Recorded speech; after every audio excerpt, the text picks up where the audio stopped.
Mwana wattu nkwaniriza ku lunaku olwaleero. Soka tweyongere mu maaso munda mu blender era nga tukyali mu modeling.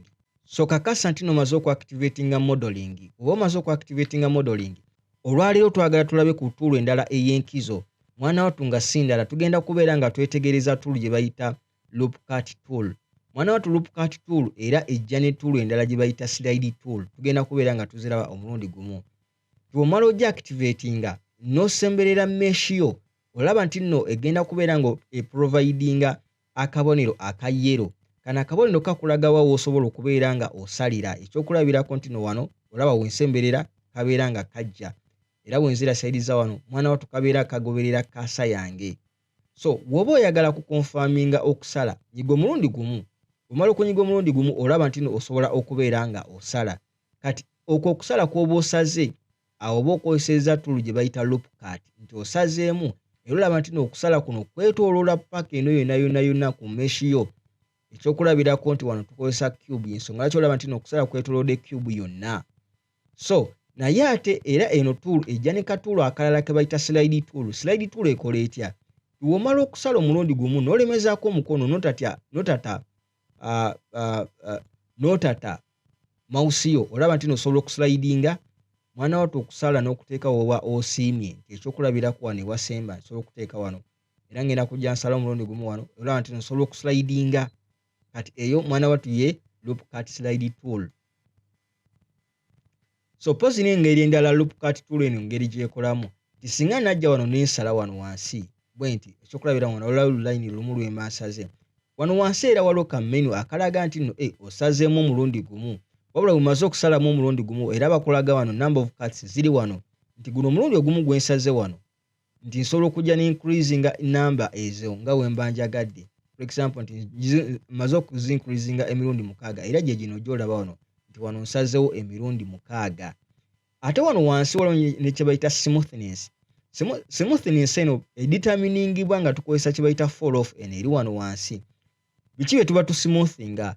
Wano okusimuthinga kuno okukuleetera okubeera nga osobola okudeforminga cube yo bw'oti, olaba n'obeera nga osobola okugyamu shape ey'enjawulo mwana wattu okusimuthinga okwo.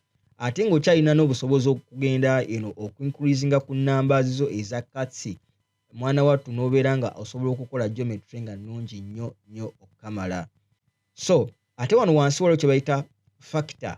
Eno factor era okubeera nga osobola okuslidinga zino cuts zo n'oziteeka mwana wattu oba oyagadde. Naye ate gwakozesa shortcut. Woba oyagala kukozesa shortcut nga oyagala ku activatinga loop cut tool, kakasa nti no toselectinze loop cut tool, beera nga oselectinze any other tool oba maybe selection tool. Nyiga control R ku keyboard yo. Wonyiga control R, eno control R egenda ku activatinga loop cut tool ne slide tool.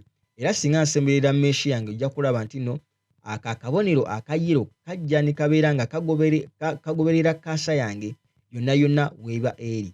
Bwemba njagala confirminga kusala, sobola okujja wano ne confirminga okusala. Omala okonfirminga okusala nti no olaba nti no wenyiga omulundi gumu, awo nyingira ne mwana wattu mu kye bayita slide tool. Nembeera nga nsobola okubeera nga nkyasobola okuslidinga paka wentuuka wenjagala, maybe nti njagalanga wano wakati. Bwemala okutuuka wakati wenjagala nenziramu nenyiga left click omulundi ogusembayo. Eno left click oginyiga omulundi ogusembayo mwana wattu okonfirminga. Era omala okonfirminga era ojja kulaba nti no ne kano ka menu kaffe wano wansi kakomawo. N'osobola okubeera nga increasinga mwana wattu cuts zoba oyagala.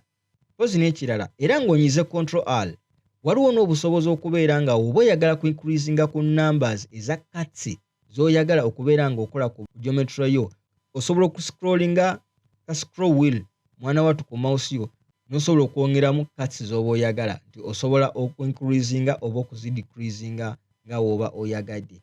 Era bw'omala okuzincreasingamu nga nnyingi n'otuuka somewhere, for example nti njagala ezo, then onyiga left click omulundi gumu, then n'oziconfirminga. Omala oziconfirminga era oyingira mu kye bayita slide tool, kuba nti no zino oyinza okuba nti no oyina woyagala okuzislidingira. So then bw'omala okuyingira slide tool, woba okonfirmiza woyagala okubeera nga oteeka era n'oddamu n'onyiga omulundi gumu bw'oti. Omala okunyiga omulundi gumu bw'oti mwana wattu olajja kulaba nti nno ojja kuba omaze okubeera nga okozesa tool yo bulungi nnyo. So mwana wattu yeeyo nyangu nnyo yakukozesa. Osobola okukozesa shortcut oba osobola okukozesa akapeesa kennyini, era njagala utilizing ennyo loopcut and slide option wano. Mwana wattu neno egenda kubeera nga ekuyambako okubeera nga mwana wattu oteekateeka butya bw'oyagala osalemu mesh yo. So episode ebadde bwetyo mwana wattu, kansuubire nti no ebadde ya mugaso nnyo. So ngenda kubeera nga nkulaba mu katundu akaddako, tubeere nga twongera okubanguka munda mu blender.